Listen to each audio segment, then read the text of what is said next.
ang topic natin ay patungkol po dito kay Richard Gomez at itong si Lucy Torres. Kasi po, nababothered sila ngayon. At hindi lang si Richard Gomez at si Lucy Torres ang ating pag-uusapan patungkol po sa trahiduran. Isa po ito dito si Mig Zubiri rin. Okay? Kasi po itong si Richard Gomez, si Lucy Torres at si Mig Zubiri, sila damang-dama nila ang galit ng kanilang mga constituents. Si Richard at si Lucy, binabash sila ngayon sa kanilang lugar sa Ormoc. Kung magpo-post sila sa kanilang social media, lahat doon binabash sila na maleta, nakatanggap, kung ano-anong bash na nare-receive nila. Pati itong si Mig Zubiri ngayon, binabash siya sa lugar niya sa Bukidnon. Kasi naman ito, taga Mindanao naman itong si Mig Zubiri, binabash sila. Kasi trahidor raw sila sa mga Duterte. Pati itong si Richard Gomez. Okay? Yan ang pag-uusapan natin ngayon. Atin pong himay-himayin bakit si Richard at si Lucy Torres sinabihan na ngayong mga trahidor at pati itong si Mig Zubiri. Ating magre-react tayo dyan, okay? Para maunawaan ni Migs, Richard at Lucy bakit ganyan na ang mga taong bayan sa inyo. Bago ang lahat guys, paki-like, paki-share itong video natin para kakalat ito sa taong bayan. Sa mga hindi pa nakasubscribe, mag-subscribe na po kayo kasi libre lang po ang mag-subscribe sa YouTube. Walang bayad yan. Pindutin nyo lang yung red button na subscribe, no? At ma-notify na kayo na lagi kayong updated sa ating mga trending na mga balita. Okay? So subscribe na. Hey, pag-usapan natin itong si Richard Gomez at si Lucy Torres. Nakita ko kasi itong shared post ni Kifay Chu o ni Kifi Chu. Ito ay kaibigan natin na isang vlogger ng DDS, okay, si Kifi Chu. Ano bang sabi niya dito? Kasi meron siyang shinare na post. Ang galing-galing ng pagkasulat nito. Okay, kasi meron siyang shinare na post ng nagko-comment kay Lucy Torres at Richard Gomez. Kasi issue talaga itong si Richard Gomez at si Lucy Torres ngayon eh. Do we no longer I love Lucy and Richard? Kasi nung panahon na supporter pa ito ng mga programa ni Tatay Digong, itong kilala naman natin itong si Richard at si Lucy na supporter sa mga event at sa mga programa ng mga Duterte, ay talagang perfect couple sila. Kasi mantakin nyo, mga artista pa ito, mga gwapot, magaganda silang dalawa, di ba? Tapos, na-appreciate sila ng taong bayan kasi may prinsipyo na pagka-politician at saka artista, maganda, gwapo. Pero ngayon, eto na po, nag-iba na. Politicians don't seem to understand, sabi ni Kifi Chu. There is a proxy war going on. It's not Alan Cayetano versus Tito Soto, meaning the minority and the majority leaders. It's really Sara versus BBM. Yan naman talaga ang away ngayon, di ba? Marcos at Duterte. It's not minority versus majority.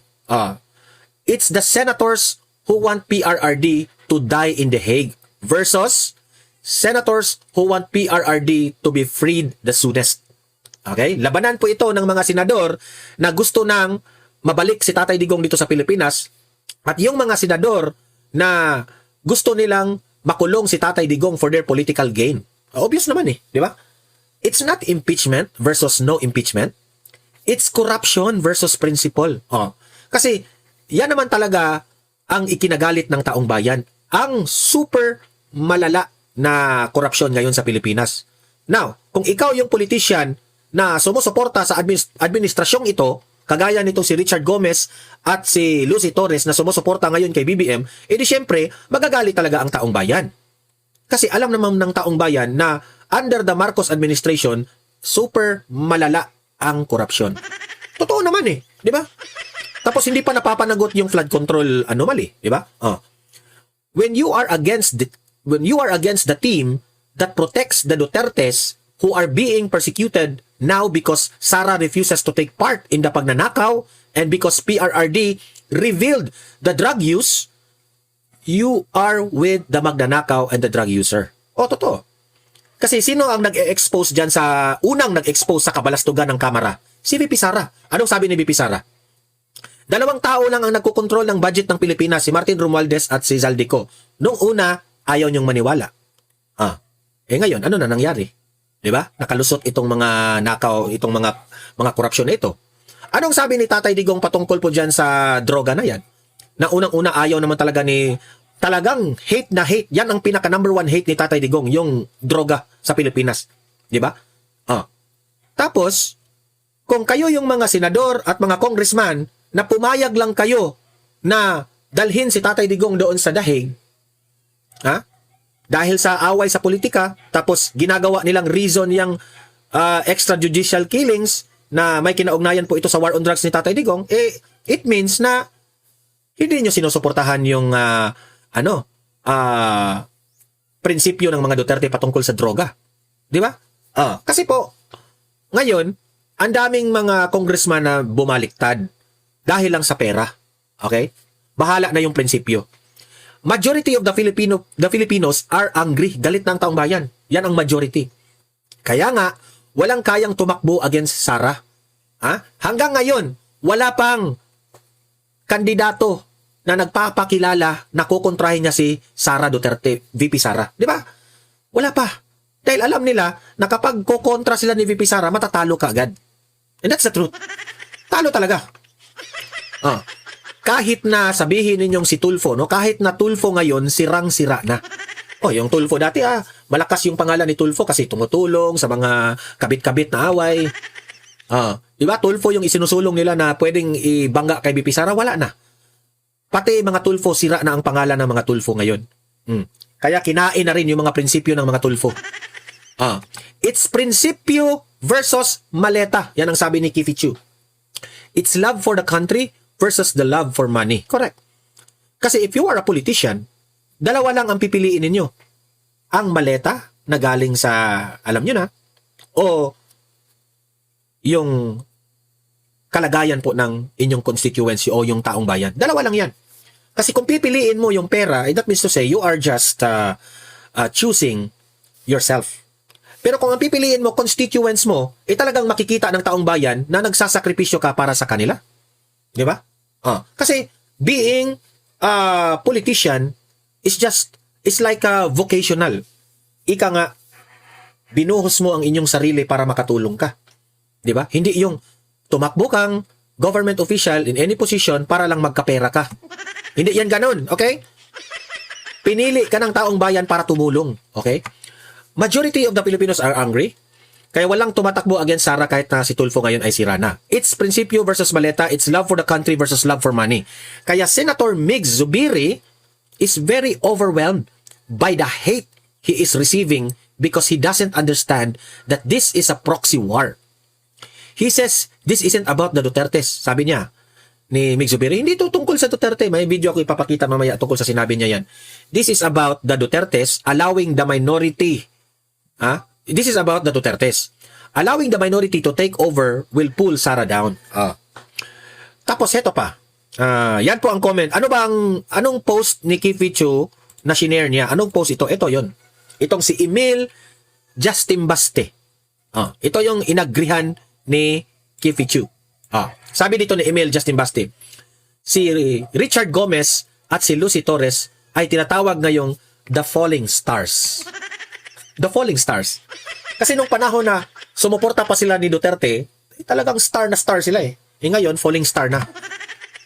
There was a time when posting smiling photos of Ormoc's ruling family online would flood the comment section with hearts, praises, declarations of loyalty. The family brand was carefully cultivated for years, approachable, generous, glamorous, untouchable, but something unusual is happening. The supporter recently posted flattering photos of the ruling clan and their political allies in the 4th district. One would expect the usual digital applause from loyal followers. Instead, the post became a public firing squad. Maleta, ito yung mga Maleta, Paldo, Balimbing, Traidor, Crocs family. Ipapaliwanag ko, okay? Noong unang panahon na prinsipyo pa ang ginagawa ni Lucy at ni Richard Gomez na naka-align sila sa mga Duterte, every time na mag-post sila, ang daming perfect couple, hina-heart talaga, praises, talagang pinipraise si Lucy Torres at si Richard Gomez. Ngayon, every time na meron silang post, ang matatanggap nila ng mga comment, maleta, mga maleta, couple, paldo na paldo si Richard at si Lucy, balimbing kayo, mga trahidor kayo, mga crocodile kayo ng mga pamilya. Yan ngayon ang natatanggap ng mga ni Richard at ni Lucy. Bakit nagkaganon ngayon? Okay? Ito, the insults came in waves. Talagang bumabaha ng insulto silang dalawa. Na insulto talaga. Hundreds of reactions. Kung titingnan nyo yung reaction, ang daming haha at angry. Wala nang heart at like. Kaunti na lang. Hundreds of reactions. Mockery layered upon mockery. Former admirers sounding betrayed. Ordinary citizens speaking with confidence rarely seen against entrenched political powers. Noon, hindi mo makikita yung mga constituents ng taga-Ormoc na merong hatred, talagang binabash ang mga sina Richard at Lucy. Pero ngayon, grabe. Yung mga tahimik na mga constituents sa Ormoc, nagsasalita na dahil sa galit nila kay Richard at ni Lucy. What was even more striking was the silence. Where were the rabid defenders? Where were the loyal digital warriors who once swarmed with every criticism with rehearsed praise and emotional devotion? They were nowhere to be found. The comment section resembled an abandoned fortress after the guards had quietly slipped away. At ito pa. Kasi po, ang nangyari, nasaan na ngayon yung mga nagtatanggol ni Lucy at ni Richard Gomez? Wala na, tahimik na. Kasi nag-iba na. Nagalit na rin. Okay? Yan ang pagkaintindi ko. At sabi pa dito, wait mo na, litan natin konti. Ayan. Ito pa. And the anger online does not sound like the voice of the traditional opposition. Much of it sounds personal. Personal na talaga ang mga atake. The language of disappointed supporters, not lifelong enemies. There is a difference between hatred and delusionment. Hatred can energize a political base. Delusionment quietly dissolves it. Of course, Facebook comments are not elections. Social media can exaggerate moods and amplify the loudest emotions. Political machinery in this country remains powerful. Barangay networks, funding, incumbency, and patronage still matter for more than viral comment sections. But public sentiments often changes in stages. First comes whispering, then sarcasm, then open mockery, then silence from former defenders. Di ba? Makikita mo doon sa post ni Lucy at ni Richard Gomez, lahat doon sarcasm. Lahat doon mockery, binabash. Kung ano-anong bashing talaga yung post nila. Pero yung mga nagde-defend kay Richard at ni Lucy Torres, tahimik. Parang sumang-ayo na rin. Hindi natin maano yan. Talagang deserve ninyo kasi mas pinili ninyo yung pera kesa prinsipyo ninyo. Yung mga reason nila, kailangan naming sumuporta kasi walang budget yung Ormoc kapag hindi kami, nag-vote sila ng impeachment ni VP Sara. Nagalit yung tao sa Ormoc. Na alam naman natin, congressman kayo, kung ano yung sentimiento, kung ano yung opinion ng inyong constituents, dapat ganun rin kayo because you are the representative of your province. Diba? Pero anong nangyari? Kinain na kayo ng sistema. Only later does the political structures begin to weaken. The phenomenon unfolding online in Ormoc feels less like a sudden collapse and more like the early symptoms of political fatigue. The public may not yet have embraced an alternative leader, but many appear to be emotionally detaching from the old one. Kasi alam nyo, kung merong tatakbong congressman dyan na a-align sa mga Duterte, matatalo na itong si Lucy at si Richard Gomez. And that is what should worry any dynasty. Because in politics, downfall rarely begins with defeat at the ballot box. It begins when admiration turns into embarrassment. Ayan. So, ayan. Ewan ko na lang kung itong si Lucy Torres, hindi pa ito magising. Itong dalawa. Okay? Yan ang sinabi ko sa inyo. Na ang isang taong trumahidor, kasi sa tingin ko si Lucy Torres at si Richard Gomez, talagang trinahidor nila si VP Sara by signing the impeachment doon sa Senado. Isa sila sa mga pumirma Ang kakapal ng mukha Balimbing nga. Ika nga sabi nila, balimbing. Eto ngayon, hindi lang si Richard Gomez at si Lucy Torres ang nagkaganito. Pati na rin si Migs Zubiri. Okay? Ito yung video na nalungkot si Migs Zubiri sa kanyang constituents kasi galit na galit sa kanya yung mga taga Bukidnon, yung kanyang constituents. Ito po yung statement. Masama ang loob ni Senator Mig Zubiri sa 4 na miyembro ng bagong mayorya. Tinabla raw kasi siya ng mga kapwa senador not once but twice. Nagbabalik si Hanati para sa detalye.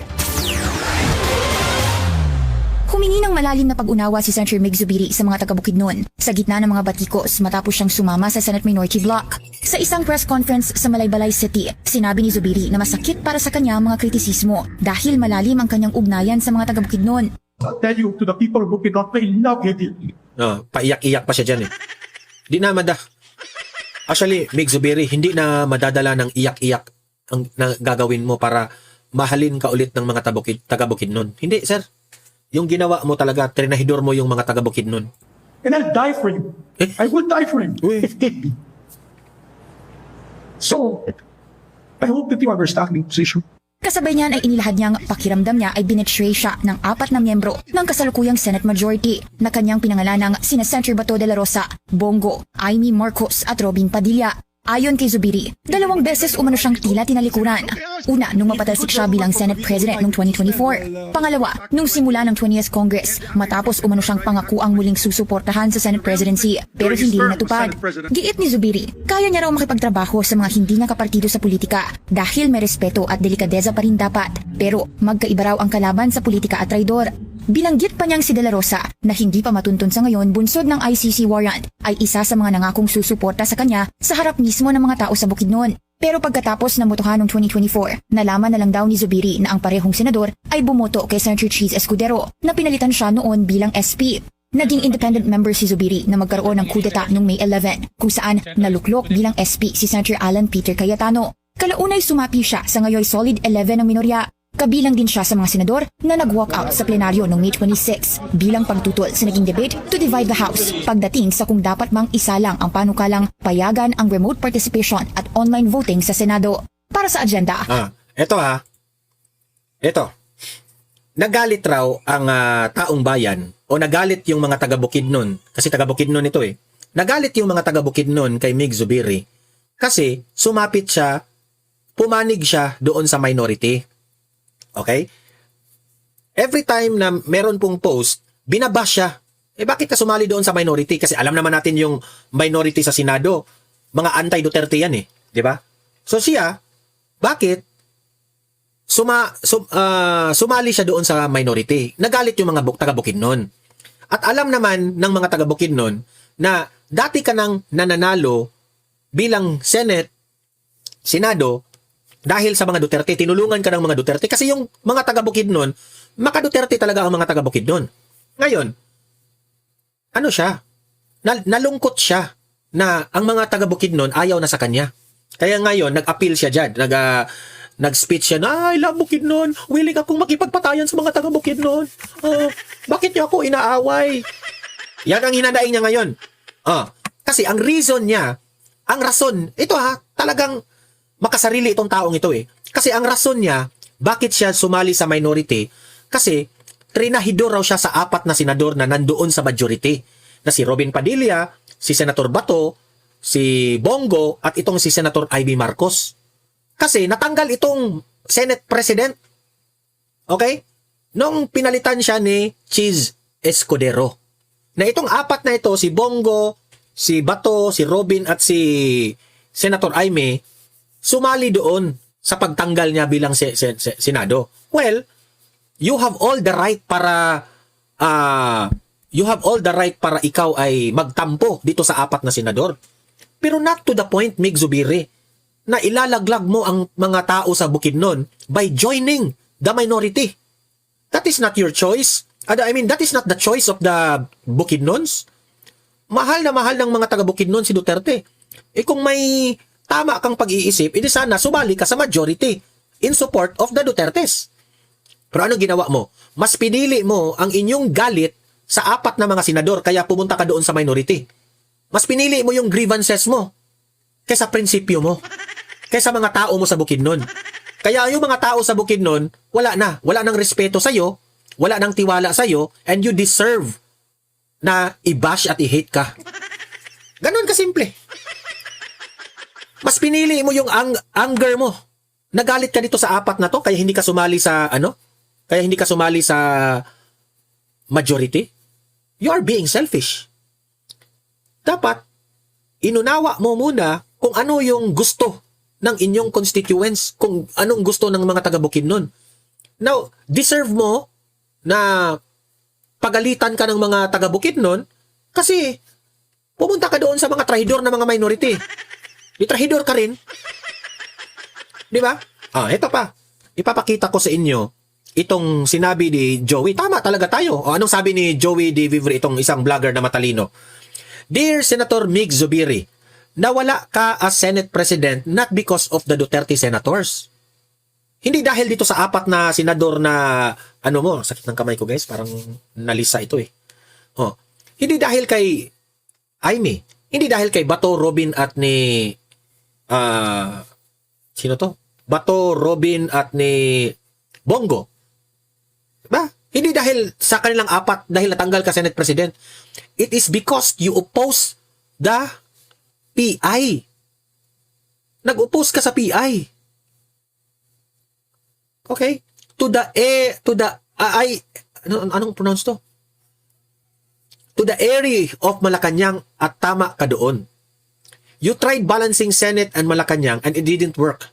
The best route now is independent Senate. Let go of your personal grievances and do the right thing. Join the majority. Yan ang advice ni Ma'am Joey. Kasi ang ginawa mo, mas pinili mo yung galit. Hindi mo pinili yung tama. Okay? Yan ang pinakadahilan. Inupo siya doon sa People's Initiative. Yan ang nangyari. Deserve mo yan. Sige, mag-minority ka.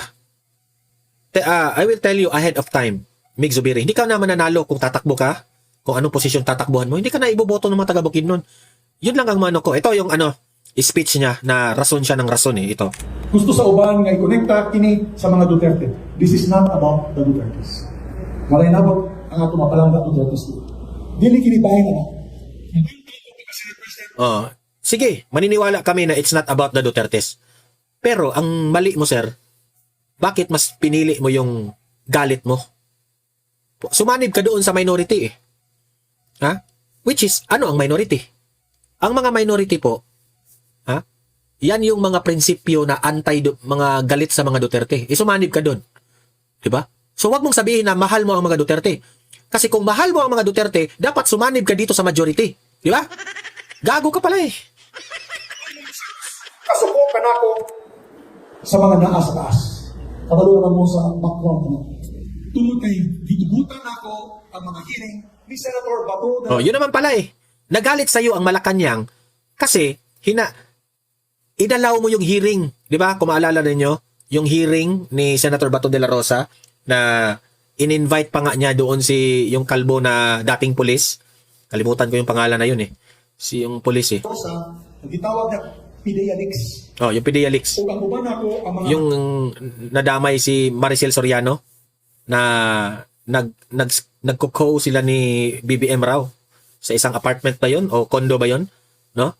Si Morales, Agent Morales, na ayon sa investigasyon ni Agent Morales, totoo. Okay? Nasasabi lang siya ng totoo. kauban sa Senado nga nakapanghimulos sa akong baruganan. Sila mismo ang nikuyog sa mga nipuling na ako sa ulahin. Mao ka ng tinuod. Kadugdumuhan na. So po kayo ang Malacanang, kagipadayon ako ang mga hearing ni Senator Bato de la Rosa. Ang pinakaulahin na hearing nila was Wednesday. Tungod gipadayon ako ang hearing tungod sa akong pagpalangga o pagrespeto sa ilang grupuha. By Friday, nag-withdraw support na ang mga kadyado sa Malacanang. Kung ako, mga kaiso mo. And by Monday, itangkang ni isip Senate President ni Senator Chis Escudero. That is history. That is on the record. Pero ano naman pinalitan ka ni Chis Escudero. But at that time, binabash rin si Chis Escudero at that time, kung maalala ninyo. Especially yung video ni Chis Escudero na siya yung tagahawak sa wine glass ni isang senador, tagahawak ng wine glass ng natawag dito? First Lady. Maalala niyo yon? Tagahawak siya ng wine glass. Binash pa nga doon si Chis Escudero eh.